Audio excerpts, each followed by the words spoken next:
Hello everyone, welcome back to the Samajik Guru channel. आज हम करने जा रहे हैं क्लास 8 के इंग्लिश का प्रैक्टिस पेपर नंबर 3।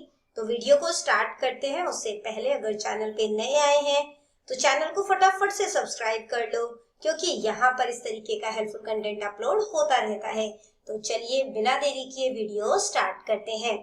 तो देखो, सबसे पहले जो हमें क्वेश्चन दिया गया है वो है, एक पैसेज दिया गया है, पैसेज को रीड करना है और फिर क्वेश्चन के आंसर करने हैं। ठीक है। What does regular attendance at school mean in Indian culture? तो इंडियन कल्चर में रेगुलर अटेंडेंस का क्या मतलब है स्कूल्स में, है ना। तो देखो, in Indian culture attending school regularly is highly valued. ठीक है। It is like the key that opens door to a brighter future. तो इसको काफी ज्यादा वैल्यू दिया जाता है। It is valued and considered important, यानी कि इसे इम्पोर्टेंस दी जाती है और इसे महत्वपूर्ण माना जाता है। अगला क्वेश्चन है, how is regular attendance like अ की इन the passage?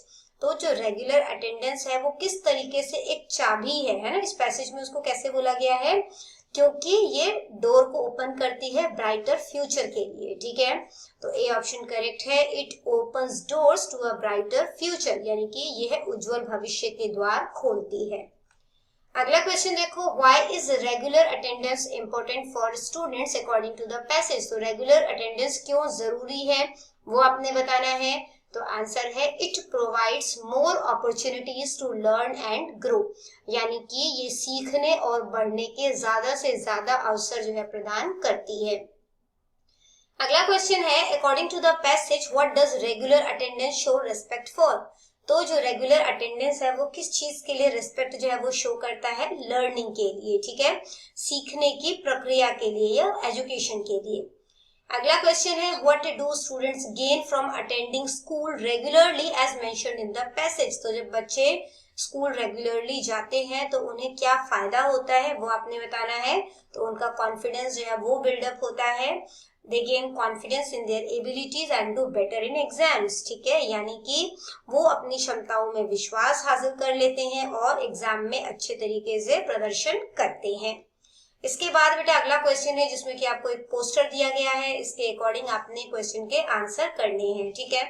What is one of the main benefit of recycling mentioned in the poster? तो रिसाइकलिंग का क्या फायदा है? तो देखो, पोल्यूशन रिड्यूस होता है और इन्वायरमेंटल डैमेज कम होता है। ठीक है। अगला क्वेश्चन है, according to the poster what should you do in your small trash to maintain an eco lifestyle? तो कूड़े का क्या किया जाना चाहिए? तो देखो, यहाँ पर उसको बोला गया है पॉकेट योर स्मॉल ट्रैश। ठीक है, तो आंसर हो जाएगा पॉकेट इट, यानी कि पॉकेट में रख दो। अगला क्वेश्चन है, what action is recommended to conserve energy in the poster? तो पोस्टर में एनर्जी को बचाने के लिए क्या सलाह दी गई है? ठीक है, तो यहाँ पर देखो बेटा कि turn switch off when not in use. ठीक है, तो turn the switch off when not in use. अगला है, which of the following is not mentioned as a way to maintain an eco lifestyle in the poster? तो poster में किस चीज के बारे में नहीं कहा गया है? प्लांटिंग ट्रीज के बारे में। अगला क्वेश्चन है, what does the term conserve mean in the context of the poster? तो कंजर्व का क्या मतलब होता है? चीजों को प्रिजर्व करना, प्रोटेक्ट करना है और उनको वाइजली इस्तेमाल करना। इसके बाद है बेटा सेक्शन बी, लिटरेचर पार्ट है। ठीक है, इन्हीं 3 क्वेश्चन के आपने आंसर करने हैं। सबसे पहला क्वेश्चन वैल्यू ऑफ मनी से लिया गया है। What 2 things did the narrator do to complete the chores? यानी कि काम को कंप्लीट करने के लिए क्या 2 चीजें नरेटर किया करता था? आंसर है, the narrator woke up early and worked tirelessly every day. तो जो नरेटर वो जल्दी उठा करता था और बिना थके काम किया करता था हर रोज। अगला क्वेश्चन द एजेड मदर से है, why was the farmer sorrowful? तो फार्मर दुखी क्यों था? आंसर है, the farmer was sorrowful at the order of the despot, he loved his old mother very much.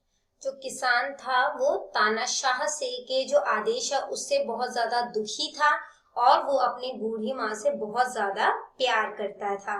ठीक है। इसके बाद अगला क्वेश्चन है सेफ्टी वाइल ड्राइविंग से, जिसमें कि आपसे पूछा गया है what did Seema and Bhavya decide after the counselling. तो सीमा और भव्य ने काउंसलिंग के बाद क्या डिसाइड किया? आंसर है they decided to learn how to drive the car. उन्होंने डिसाइड किया कि वो सीखेंगे कि कार कैसे चलाया जाता है ना, कहाँ से? ड्राइविंग स्कूल से, जब वो 18 साल के हो जाएंगे। अगला क्वेश्चन है why did Marco Polo visit so many cities. तो मार्को पोलो काफी सारे सिटीज क्यों गया था? He wanted to know about different places and people, क्योंकि वो अलग अलग लोगों के बारे में, अलग अलग जगह के बारे में जानना चाहता था। अगला क्वेश्चन है how much money did the boy have. तो लड़के के पास कितने पैसे थे? तो उसके पास थे $2.37।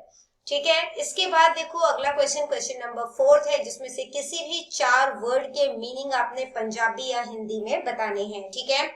तो देखो यहाँ पे जो हम्बल है उसका मतलब होता है विनम्र या शालीन। ठीक है।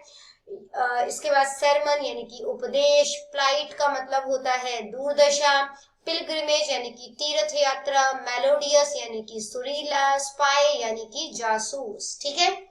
इसके बाद अगला क्वेश्चन देखो Marco Polo set out on his first voyage at the age of. तो पहली यात्रा उन्होंने कब की थी? At the age of 17। अगला है कि Marco Polo visited the holy city of. तो वो कौन से होली सिटी में उन्होंने विजिट किया था? जेरूसलेम। ठीक है। अगला देखो Marco polo passed away on. तो कब इनकी डेथ हो गई थी? 8 जनवरी 1324 में एट द एज ऑफ 70। ठीक है। इसके बाद बेटा अगला क्वेश्चन है किसी भी 4 वर्ड्स के आपने सेंटेंसेस बनाने हैं। ठीक है। तो इस तरीके से आप जो है वो सेंटेंस बना सकते हैं।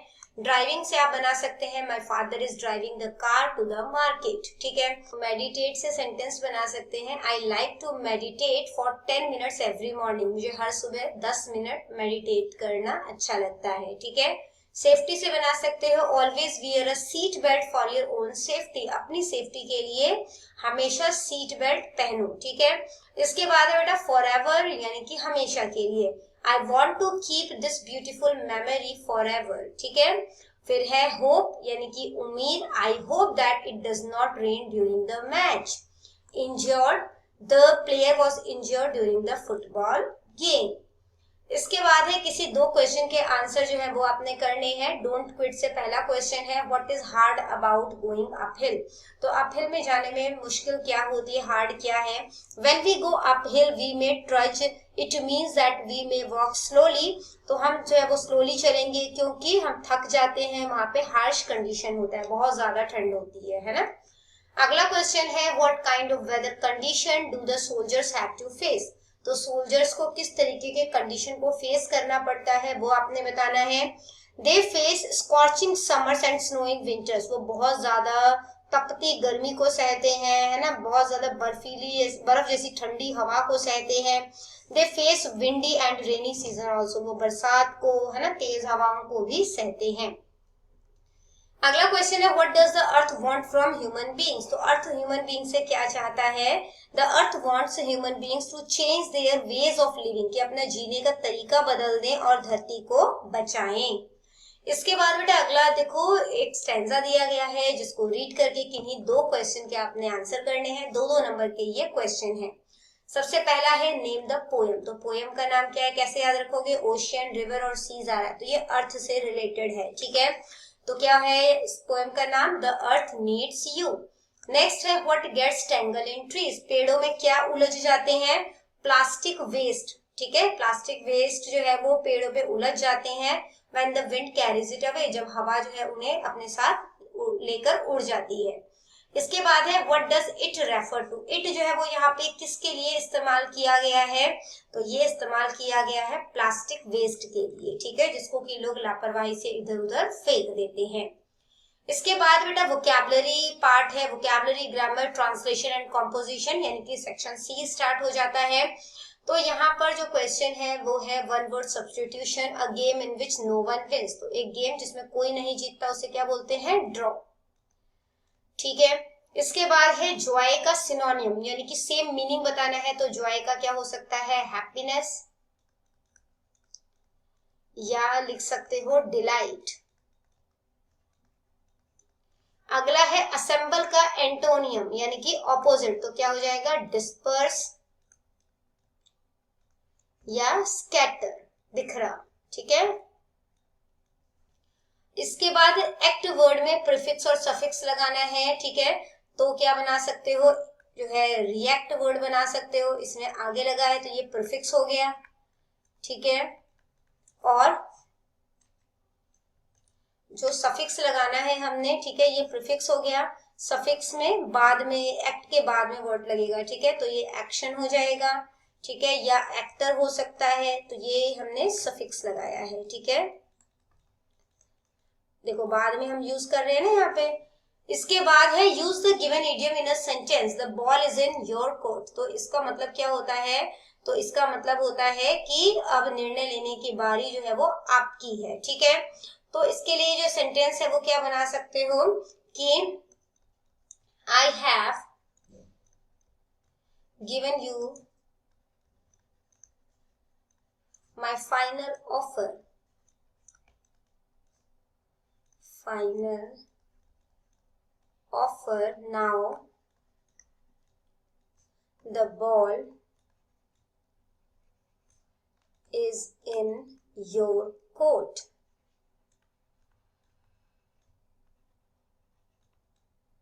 ठीक है कि मैंने तुम्हें अपना फाइनल ऑफर दे दिया है, अब जो है निर्णय लेने की बारी आपकी है। इसके बाद है बेटा यहाँ पर read the following sentence and state which type of sentence it is. तो क्वेश्चन मार्क है यानी कि ये इंटेरोगेटिव सेंटेंस है, ठीक है, इंटेरोगेटिव सेंटेंस। नेक्स्ट देखो, अफर्मेटिव सेंटेंस को इंटेरोगेटिव सेंटेंस में चेंज करना है तो हेल्पिंग वर्ब ढूंढना है, ठीक है। तो वर है यहाँ पे, वर को आगे ले आओ, ठीक है। उसके बाद बाकी के जो वर्ड्स बच गए उसे आपने लिख देना है, वर दे गुड फ्रेंड्स और क्वेश्चन मार्क, ठीक है। नेक्स्ट देखो, fill in the blanks with suitable determiner. Suitable determiner fill करना है आपने, क्या हो जाएगा, a little knowledge is a dangerous thing. Next है वर्ब को आइडेंटिफाई करना है और बताना है कि जो सेंटेंस है वो ट्रांजिटिव है या इंट्रांजिटिव, ठीक है। तो यहाँ पे वर्ब कौन सा है, क्लोज्ड, ठीक है, और ये किस तरीके का सेंटेंस है, ट्रांजिटिव, ट्रांजिटिव, ठीक है, क्योंकि जो है यहाँ पर विंडो जो है ऑब्जेक्ट का इस्तेमाल किया गया है, ठीक है। तो जब ऑब्जेक्ट का इस्तेमाल किया जाता है तो सेंटेंस कैसा होता है, ट्रांजिटिव। इसके बाद है बेटा एप्रोप्रिएट डिग्री ऑफ एडजेक्टिव जो है वो आपने इस्तेमाल करना है। तो यहाँ पे देन का इस्तेमाल किया गया है, यानी कि जो है कंपैरेटिव डिग्री जो है उसका इस्तेमाल होगा यहाँ पे, ठीक है। तो क्या हो जाएगा, gold is more expensive than silver. इसके बाद नॉन फाइनाइट फॉर्म फिल करना है, you need not dash say anything. अब यहाँ पे नीड नॉट लगा है, ठीक है, तो यहाँ पर जो है से ही लग जाएगा, टू नहीं लगेगा, ठीक है, क्योंकि यहाँ पे बेयर इंफिनिटिव का प्रयोग हुआ है। इसके बाद है बेटा कि करेक्ट वर्ब फिल करना है, ऑयल एंड वाटर। तो ये क्या हो जाएगा, डू नॉट मिक्स, ठीक है, डू नॉट मिक्स। इसके बाद देखो करेक्ट प्रेजेंट कॉन्टिन्यूस या प्रेजेंट सिंपल फॉर्म यूज करना है, do you dash know Helen. तो क्या हो जाएगा, do you know Helen. Present perfect या present perfect continuous form fill करना है, तो क्या हो जाएगा, आई, ठीक है, तो यहाँ पे हो जाएगा have been, I have been, और सर्च के साथ आईएनजी लग जाएगा, searching for a house for 2 months, ठीक है। इसके बाद चेंज द वॉइस है, we are not taking orders. तो क्या हो जाएगा, ऑर्डर्स पहले आ जाएगा, ऑब्जेक्ट जो है वो सब्जेक्ट बन जाएगा, ऑर्डर्स। हेल्पिंग वर्ब क्या है, आर नॉट, आर नॉट। अब यहाँ पे क्योंकि ये प्रेजेंट कॉन्टिन्यूअस टेंस में था, है ना, तो यहाँ पे क्या लग जाएगा, बीइंग। फिर टेकिंग वर्ब है, उसका थर्ड फॉर्म लिख देंगे, टेकन, बाय लग जाएगा, वी को किस में चेंज कर देंगे, अस में। तो क्या बन गया sentence, orders are not being taken by us. इसके बाद देखो बेटा लेटर राइटिंग है, आपने लेटर लिखना, एप्लीकेशन लिखना है प्रिंसिपल को, या तो स्कूल लिविंग सर्टिफिकेट के लिए, या फिर लेटर लिखना है छोटे भाई को कॉन्ग्रेचुलेट करते हुए उसके सक्सेस पे। ठीक है, तो इस तरीके से आप जो प्रिंसिपल को एप्लीकेशन है वो ऐसे लिख सकते हैं, और जो मतलब कि लेटर अपने छोटे भाई को लिखना है वो इस तरीके से लिख सकते हैं। अगला देखो पैराग्राफ लिखना है किसी एक टॉपिक पर, या तो एन इंडियन फार्मर, या फिर अ स्कूल पिकनिक। ठीक है, उसके बाद स्टोरी, या तो आपने स्टोरी राइटिंग करनी है डेस्टिनी ऑफ अ डंकी पर, या फिर the money lender and his purse पे। ठीक है, तो देखो स्कूल पिकनिक पे आपको यहाँ पे पैराग्राफ दिया गया है, वीडियो को पॉज करके आप इसको नोट डाउन कर सकते हैं। ठीक है, एन इंडियन फार्मर पे आपको यहाँ पे पैराग्राफ दिया गया है। इसके बाद स्टोरी राइटिंग था destiny of a donkey and the money lender and his purse. ठीक है, अब आगे चलते हैं, जिसमें कि हमें जो है वो एक नोटिस लिखना है। ठीक है, कि you have lost a bag in your school, आपका बैग जो है वो गुम गया है स्कूल में, और जो है आपने डिटेल वगैरह देनी है अपने बैग के बारे में, और अनाउंस करना है एक रिवॉर्ड की, जो भी ये बैग जो है वो आपको रिटर्न करेगा, है ना, यानी जो भी फाइंडर होगा उसको रिवॉर्ड मिलेगा। ठीक है, या फिर आप अक्षय खन्ना है स्पोर्ट्स कैप्टन अपने स्कूल के, और आपका जो स्कूल है वो ऑर्गेनाइज कर रहा है स्पोर्ट्स डे, तो जो भी इंटरेस्टेड स्टूडेंट है ना, उनको जो है वो नाम वगैरह देने के लिए और इन्फॉर्म करने के लिए कि कब कहाँ पर जो है ये जो इवेंट है ये होने वाला है वो आपने बताना है। तो इस तरीके से आप जो नोटिस है वो लिख सकते हैं। ठीक है, इसके बाद बेटा अगला देखो कि किसी भी दो जो है न्यूज़पेपर हेडलाइन को आपने एक्सप्लेन करना है। तो government fills 300 post of teacher, तो क्या हो जाएगा, government will fill 300 permanent job of master cadre soon. इसके बाद है India beats Australia in the finals, तो इसका क्या मतलब है, इंडिया डिफीटेड ऑस्ट्रेलिया, कि भारत ने ऑस्ट्रेलिया को वर्ल्ड कप फाइनल्स में हरा दिया और टूर्नामेंट को जीत लिया। इसके बाद नेक्स्ट है people educated on road safety, तो लोगों को रोड सेफ्टी के बारे में बताया गया है। Traffic police has conducted a seminar on road safety rules to educated people, to educate people हो जाएगा। ठीक है, कि लोगों को एजुकेट करने के लिए। नेक्स्ट है बेटा translate any 3 of the following sentences into Punjabi और हिंदी। डू नॉट लिटर, इसका क्या मतलब है, कूड़ा मत फैलाओ या बिखराओ।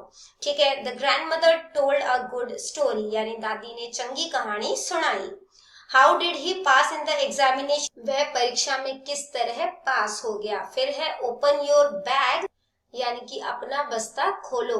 नेक्स्ट है आई गो टू स्कूल डेली, ठीक है, तो इसके लिए आप क्या लिख सकते हो, मैं रोज स्कूल जाता, हाँ, यानी कि मैं रोज स्कूल जाता हूँ।